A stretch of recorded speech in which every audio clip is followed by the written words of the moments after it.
Barisi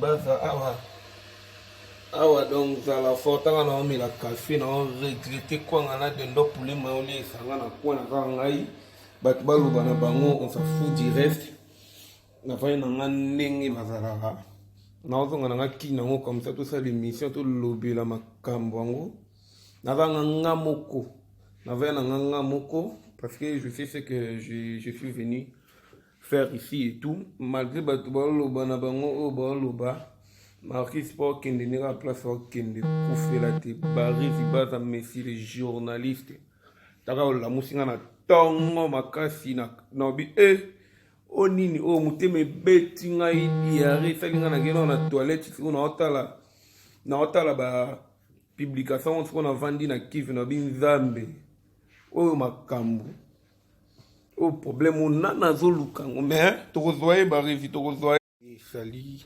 bafani ya sala mama sali bafani ya Marquis de Killer sali bafani nanga o basinquietaki vraiment na ba publication oyo elekaki na Facebook et tout mais Marquis akimi mutu te Marquis aza na États-Unis te Marquis de Killer naza nanga na Dubaï ndenge bomona. Donc, à Dubaï, je suis là pour mes affaires. Non, ça là-bas, ma cambu nangai. Ils ont dehors ma cambu ya théâtre et tout. Et je n'ai pas compris. Mutu oyo lingarangaite, je sais pas qui. Ça montre déjà n'enge biso artiste tout ça là. Bana poto bomoni nyonso oyo qui juste quand mutu boy alingi a sali réputation nangai na éviter le pourquoi.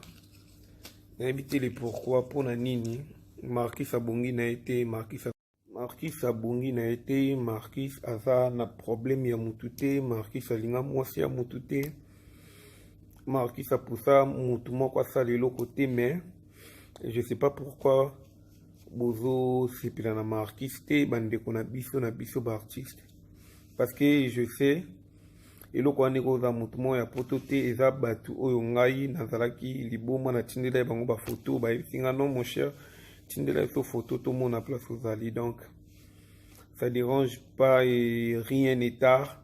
D'ailleurs je voulais pas passer comme ça, c'est juste mes amis vraiment mes vrais fans qui m'ont dit je dois passer une vidéo dans la mama pour dire au monde que non Marquis Azana a un problème à Moutouté, Marquis, Azana à Dubaï pour ses affaires.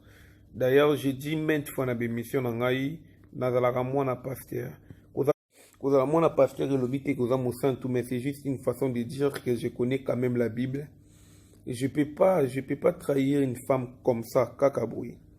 Rien, parce que soit Azala ma bending et bolobi, soit moi c'est un bomona qui n'a mouli moi ma bé. Nakoka na ngando tikalaka na kino lie na ke na poto mais c'est juste que na yoki ka passe na bandeko na biso ba commenter na bandenge mo boye me kufela te eza monde topona ya cinéma ya TV ya maboki na biso topona mais Marquis azana Dubaï juste pour quelque temps et puis nazonga na kin donc na un intérêt à mutute bomona na ba film comme d'habitude. Comme d'habitude. Donc je vous voilà tout m'est permis mais tout ne m'est pas utile. Donc j'ai mes limites quand même. Nakoko sala témoin si mon boy oh a dépensé bambongo na ndenge bato ba loba a sali ba démarche et tout et puis à la fin na trahir pour aller au point d'interrogation mais je dis déjà un grand merci na mutu oyo a publié qui o a panza ki nga sangwana nzamba za juste nzambe mo ayebi ndinga ofutela ye pour nous salir comme mutuka na bandenge mo boy. Mais merci pour na makambo oya loki et moi j'ai naza batumo na mutu ba ko sala makambo mais je peux pas le dire comme ça mais ce n'est pas important. Ce n'est pas important mutu na mutu nzamba yebi ndinga sala makambo na ye. Mutu na mutu nzamba yebi ndinga jira masolo oza na base na oso ndeni ni nzamba yebi ke ozo na tango ozo. mais pendant que comme il n'a pas tout, donc c'est vraiment grave. Donc un grand merci à la maman et un grand merci aussi. Donc je vous aime beaucoup. Ba obalinga ngana ba obalinga ngaite. Nande ko publier loko na linga bino nyonso nzambe. Nde mutafuta ka nyonso afuta emission na suka. Merci la maman, merci mes fans. Bye. Est-ce que okobenga bangote? Ba oyo ba pesa ki yo chance te. Ba oyo ba kanisa ki kenzambe akoki kotombola yo na niveau ya likolo te. Benga bango na ndoba kotana ko nzamba to sala. Ba acteur ya malheur na yo.